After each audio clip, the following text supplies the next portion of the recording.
Dopo i migranti, i Rom. Il Matteo Salvini ministro dell'Interno e quelle decisioni che rimbombano come tuoni nel bene e nel male, suscitando in egual misura feroci polemiche e accorati applausi.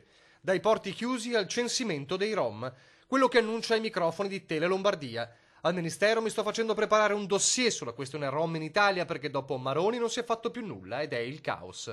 E poi continua una ricognizione sui Rom in Italia per vedere chi, come, quanti, ossia facciamo un'anagrafe. Per Salvini gli stranieri irregolari andranno espulsi con accordi fra gli stati. E i Rom italiani? Il titolare del Viminale taglia corto. I Rom italiani purtroppo te li devi tenere a casa. Ce n'è abbastanza per dare fuoco alle polveri. Tema delicato, molto sentito in un Veneto dove il dibattito sui campi Rom è acceso da tempo, dal Padovano al Vicentino alla Marca trevigiana, così come la questione sicurezza. Ma per gli esponenti del PD Veneto, quello di Salvini è soltanto uno spot. C'è un ministro degli interni che dovrebbe finalmente passare dal momento della campagna elettorale, quindi battere slogan a tutto spiano, al momento di una proposta vera e propria. Io vedo in tutte queste iniziative tanto di campagna elettorale, tanto di slogan, ma poca concretezza.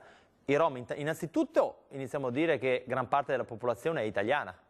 Quindi sono italiani, adesso vorrei capire cosa significa mettere un vincolo rispetto alla libertà di azione di cittadini italiani. Cosa diversa invece è iniziare a fare un ragionamento serio sulle periferie urbane delle nostre città e mettere in ordine dei campi che sono in situazioni di fatiscenza. Solo slogan a effetto di cattivo gusto e inquietanti dunque per il PD. Dal neo sottosegretario leghista e trevigiano Franco Manzato invece una difesa che nasce dalla semplice constatazione dei fatti. Se c'è questa necessità vuol dire che prima non c'era nessun tipo di censimento.